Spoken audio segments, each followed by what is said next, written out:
And we are live. Good morning, everyone. It's the one, the only V, the Gorilla Economist, come to you live. Senor Silverback himself, the Magilla Gorilla of Monetary Mayhem. And joined with me is none other than the master of the flux capacitor himself, the maven of the airways, the producer extraordinaire, the sidekick par excellence, CJ. And we're back on another morning show. You can also follow us on Twitter at the Rogue Money. Check us out on roguemoney.net, the Facebook page, and Rogue Money, the Facebook page. RogueMoney.net is the website. Okay. That being said, check out our podcast. We're everywhere you want us to be. Google Play Store, Apple Podcasts, we're there. Apple News, we're there. We're soon going to be in Google News, so keep a lookout for that. And also, guys, check out our sponsors over at myfreedomnow.us. It can not only get you out of debt, clear up your credit score, but it can also get you the funding that you need. If you need to find out how you can get $600,000 in funding, please get hold of these guys. Let them help you. Go there, myfreedomnow.us. Click on the funding link and put in your name. Let these guys help you with that. So it's crazy. Why would you want to go to a bank? Who the hell cares about a bank anymore, CJ? Go to myfreedomnow.us. Fix your credit score. Get out of debt. Get funded and get on your way. Go invest in metals, Bitcoin, whatever the hell you want to do. Go buy a house, car, or just, I don't know, go buy some euros because you think the euros are going to be better. Yeah, I don't know. Whatever you want to do. Whatever. Don't take that advice. Whatever 600K, whatever you want to do with 600K, that's all up to you. With that being said, CJ, what's going on? Hey, V, just want to congratulate you on an honor from one of the Steam It bloggers. I made a really nice post in regards to the top 15 alt news personalities. Well, let me guess. A certain screaming guy from the Midwest was number one. Not necessarily from the Midwest, from the East Coast. It was the Gorilla Economist was rated number one on this gentleman's blog on Steam It. So thought that was quite the recognition. So congratulations to you, V, and I couldn't agree more. Thank you, bro. I mean, thank you. I appreciate it. I want to thank the gentleman who put that blog together on Steam It. I'm glad. I mean, a lot of people love the work that we do, and a lot of people are big fans of what we do. And you know what? Here's the thing, man. Common sense, solutions, and leverage. That's what this place is all about. That's what Rogue Money is all about. Common sense, solutions, leverage, being on top of your game. That's it. Anyway. Exactly. And then you mirror that with the talent that we have of our contributors on roguemoney.net. Right, hands down. I mean, I was checking out the articles, last night, looking over, and Bankster Slayer's got an awesome article out there regarding the WannaCry virus. It's titled "Was It Worth It?" She really does a great job of breaking that down. Yeah. V, you had a contributor post went up there, the X-Files of Turkey, the conflict. Yep, from our sources on the ground in Syria, my friend. That's real sources from Syria. Okay, not these jabronis who are out there talking nonsense. That's what I love about Rogue. Nobody has a better international scope than we do. Nobody. No, and I tell you what's amazing, V, is that I went on last night and went into the Google Analytics to take a look at the audience that we have. Yeah. And V, I think that there's not a country in the world that we do not touch as far as, one or two listeners, three or four from everywhere around the globe. So it's pretty darn neat to see, not to pat ourselves on the back or anything like that, but pretty neat, pretty unique, pretty awesome. Yeah, it's a blessing, man. It's like, that's why, we've been, you see, you and I know this, we've been trolled by some quote unquote big boys in the alt media universe, and they've trolled us because they're trying to figure out how the hell we do it, because they don't have the capacity to do what we do, which is, number one, have the deep economics background, number two, have the international scope, and have the entire global paradigm laid out. We have the playbook, and we've been calling it as is for a number of years right now. We've been on the money. The team is the best there is in the world. These guys are the best. It's you'd be hard pressed to even match the scope of Rogue Money. You just can't do it. I can't find any website. It ain't happening. It ain't happening. Not happening at all, man. If you do find a website, you're going to be paying like $300 a year or something like that for it. I mean, come on. This is like deep, think tank strategy. And of course, I come in and every so often I pop an article in there and it'll be like humorous and funny, but at the same time, painting you guys a picture of what the hell's really going on. You want to understand what's going on in the United States. You have to have a global aspect of it, because we're not calling the shots anymore. And that's just the truth. Anyway, CJ, the blame game on why the economy is not growing has begun. First, it was the weather. Then it was fear. then it was constipation, and now, CJ, it seems like it is the retirees' fault because the retirees are hoarding all their cash and they're not spending it.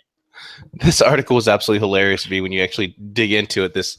I can't remember what the name of the organization. Obviously, they probably put this together for their investors, right? They probably had a bad quarter or something, so they were looking at something at blaming. So they tried using the data to basically summarize that it's because the elderly, as you get older, your nest egg grows even more significant, and they're saving all their money, and there's just not enough money that they're putting out into the economy because they, as you're 70 plus years old, you don't feel the need to go buy a new car or buy a new house, and that's the reason why the economy is on complete hold right now. That's the reason. This is such ludicrousness, okay? Because the fact of the matter is, unless you got $1.5 million stored up somewhere, you're not retiring, period. You're going to be working till the day you die. That's number one. Number two, the fact that these morons say, oh, the average 70-year-old is hoarding money, or that, they're not hoarding money. They just don't have the type of disposable income. They're on a fixed income, and all of a sudden, the price on everything and inflation keeps going up year after year after year. All the while, the Fed is out there with a straight face saying it's only 2% inflation, when the real inflation rate is about between 9.7 and 10.3%. That's the real inflation rate. Okay, so they're out there saying all this nonsense, and the fact of the matter is, these people cannot afford their medical prescriptions. They cannot afford their health care. They can't afford. I mean, some of these guys are eating cat food. I mean, literally eating cat food because they can't afford to buy anything else. They're barely able to drive, and and these a-holes in Wall Street, these a-holes in Wall Street are saying that, hey, you know what? The reason why the economy is not growing is because of these retirees, these grandmas and grandpas. That's who it is. F you. The real reason why the economy is not growing is because of you jackwads. It's because of you guys and your quantitative easing, your monetary policies, your twists, your ZERP, your NERP, all these things you want to institute. You have frozen the credit markets. You have absolutely coalesced every single cash flow into your own little blue lagoon, your little green lagoon of a monetary slush fund exclusively for Wall Street, and you've done nothing to help Main Street out. That is the reason why this economy is not growing, because everything you guys are doing with your monetary policies that only favors you guys, you've done nothing but create capital destruction, capital malformation. That's what's going on. Boom. Boom. Can't stand it. These guys are punks, man. Blaming it on old people? Give me a break. Yeah, these banksters, these investors, these mega hedge funds that want to completely miss out on the story in regards to their weapons of mass destruction in regards to the derivatives, right? They don't want to talk about the exposure that these banks have right now. And a great article that you sent out is regarding the $222 trillion of exposure that the banks have. That's what's killing us right now. That's what's going to be that doomsday, that when it comes to full circle, and government is the taxpayers are no longer bailing the banks out, when the Fed no longer can manipulate monetary policy, when they're no longer propping up the financial institutions. This is very eye-opening, V. It's monstrous, man. I mean, let's take a little roll call. Okay, I've been talking about this since forever, since I came onto the stage, and guess what?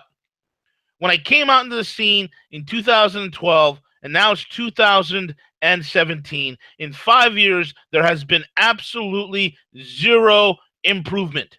Zero.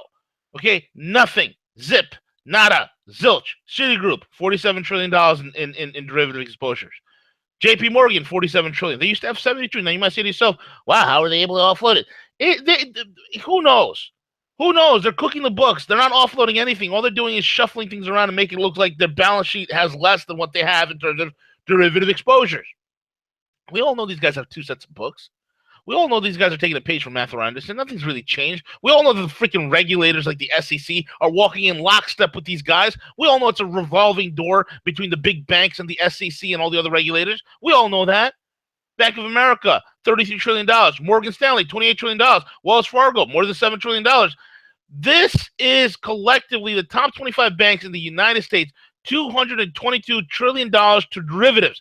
Now, do you ever wonder why there are massive shorts played on the commodities market, specifically to one commodity in particular that should not be a commodity, but is actually a monetary instrument, which is gold. You ever wonder why? Why? Because you ever wonder why the fact that a central banker would not allow the price of gold to rise to a greater value than what his currency is, because it makes his currency look bad. It makes all his banking buddies look bad. You ever wonder why? Well, now you know. And now with all the junk that's coming out and all the information that's coming out in the silvers market, there's a deeper game that's at play here. This is not some conspiracy theory. This is circumstantial, it's evidential, it's historical, and it's extremely well documented. Ridiculous, CJ. It is ridiculous, and now we have a concentrated effort by the MSM and these career politicians, that want to keep this charade going, and they completely understand. Listen, Donald Trump, whether you love him, hate him, whatever, right, there's no one that can deny right now the concentrated effort at trying to remove this administration. And why, V? Because they know what's coming. They know Comey is gone now. They know that Jeff Sessions is in now as the Attorney General. They know that there is no hiding right now the amount of corruption that's out there that's getting ready to be exposed. And that's why we're seeing this happening. We're seeing this quickening of the number of attacks that are coming on Donald Trump the last couple of days. And the MSM is completely out there. They're completely right now talking about, oh, now it's time for impeachment, V. Every single news station right now is asking every Democratic person, is it time for impeachment? Are we ready to impeach? And the answer time after time again is yes, it is. If you have that nut job, James Brown in drag, which is Maxine Waters, an idiot, half-wit, just as stupid as a box of rocks, dumb as a box of rocks, this woman out there talking about, impeach Trump, and now it's reached fever pitch. Now, CNN's Wolf Blitzy, CJ, Wolf Blitzy is leading the charge, bringing up impeachment on 3 separate times Tuesday evening alone. During an interview with Senator Angus King, independent from Maine, about a New York Times report alleging that Trump asked former FBI Director James Comey to drop the agency's investigation into General Michael Flynn, Blitzer asks, are we getting closer to the possibility of yet another impeachment?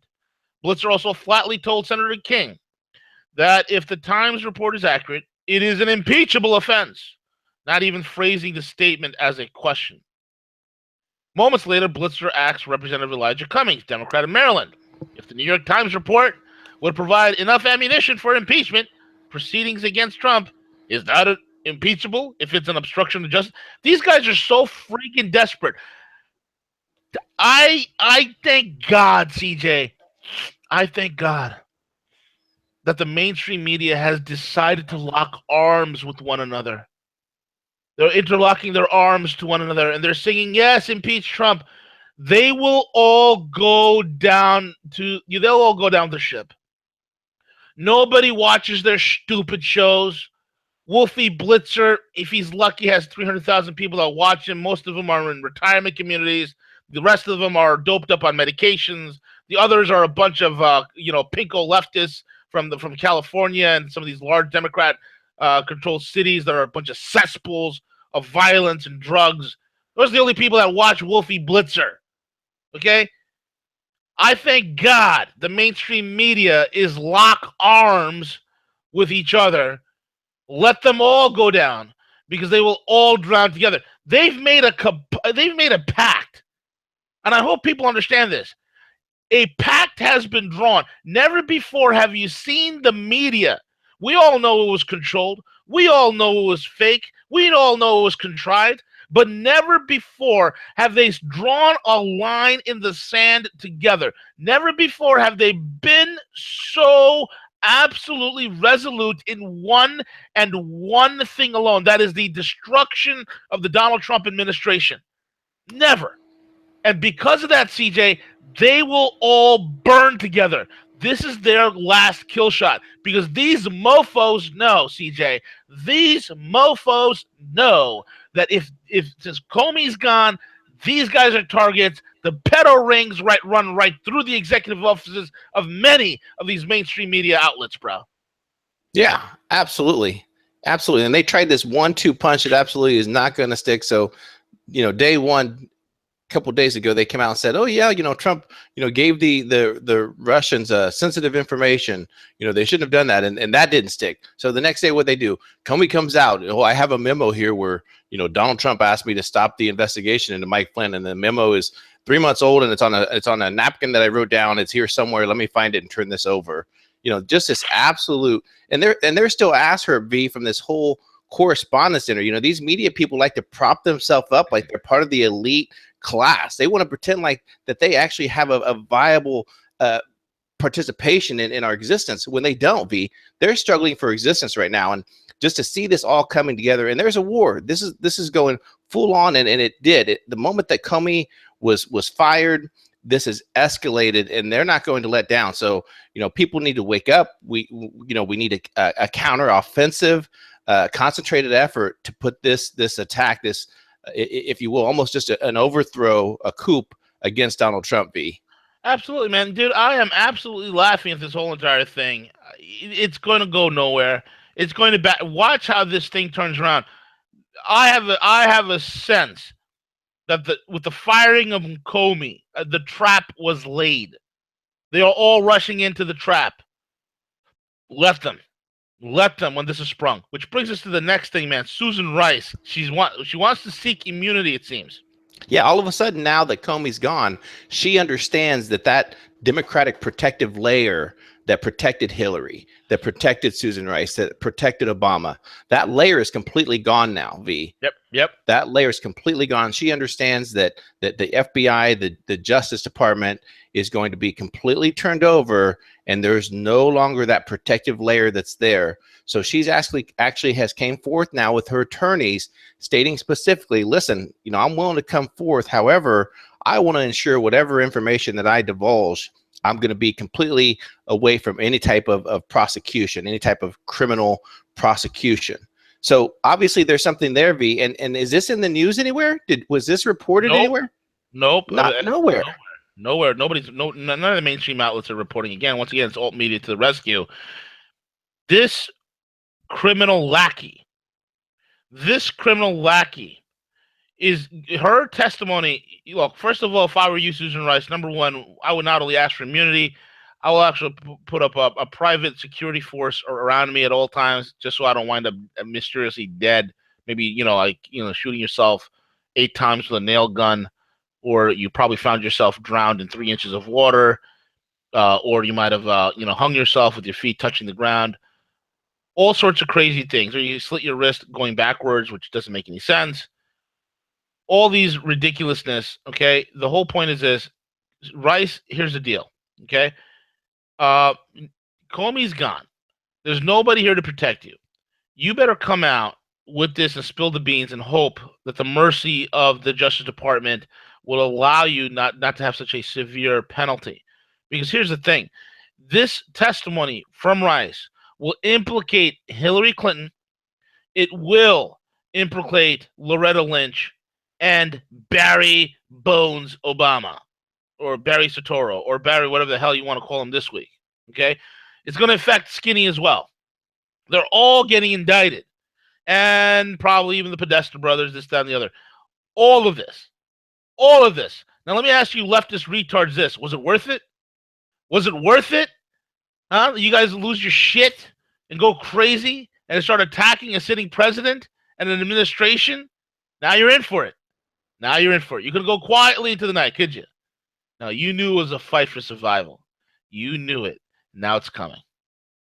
And talking about a fight for survival, man, it's about Trump and Putin and the pedophile connection, right? This is something that just kept on my mind for a long time, just evaluating, looking at everything, that's happening right now, domestic, geopolitical. And then finally it kind of hit me when I started digging and looking at this article is that, V, we're truly in a stage right now of a battle between good and evil. And that's where we lie. We take a look at the criminality of the things that have happened here in the United States. These pedophiles have been allowed for so many years to be involved in the courts, to be involved in the political system. Yep. The criminality that they are trying to actively to remove Christianity from America, which Barack Obama advocated several times. And you look at the last 8 years of what Vladimir Putin has stated in Russia in regards to the fact that he understood America better than we understood ourselves. Absolutely. The fact that he stated years ago that they're no longer going to allow U.S. people to adopt Russian children. Yep. You all might have forgotten about that one, but we didn't. So he knew all these things. He was actively kicking these people out of the country. He was actively going after these people, actively a concentrated effort to expose this. And now you have Trump that's doing the exact same thing here in the United States. The amount of pedophiles that have been arrested, the amount of, and not just low-lying fruit. We're talking about some pretty heavy hitters that are involved with this that are being prosecuted, and it's gonna escalate. And I truly believe that this is what they're trying to really keep from happening, is this concentrated effort of Putin and Trump coming together, that the criminality, these people that have for too long have harmed our children, that their day has come. Yep. Their day has come indeed, my friend. Their day has come. Not only their supply of children going to be cut, we're going to find out who you MFers are, and we're going to beat the hell out of you. That's just the bottom line. That's just the bottom line. I hope they have a public executions of these people, CJ. I hope they have public executions. I will be standing right there. I wouldn't even take a rifle. I would take a pistol and move up right close and put it right underneath their jaw and pull the trigger and watch their brains splatter against the wall. These a-holes deserve the worst type of treatment and the worst type of judgment. And with that being said, we're at the end of the broadcast, my friend. Well, thank you all for listening in. Later on, Siege, I think we got my man Bakes coming on at Hump Day. It is Hump Day. Absolutely. Awesome. And we've got some exciting things coming on during this week. So stay tuned, keep it here. Subscribe to the channel, hit the notification bell. Show your love and support for us. And again, check out our sponsors, myfreedomnow.us. Get funded, get cash, get free, get your credit fixed. Go there, myfreedomnow.us. Whether you're in debt or you just need money, go there, myfreedomnow.us. With that being said, CJ, we're over and out.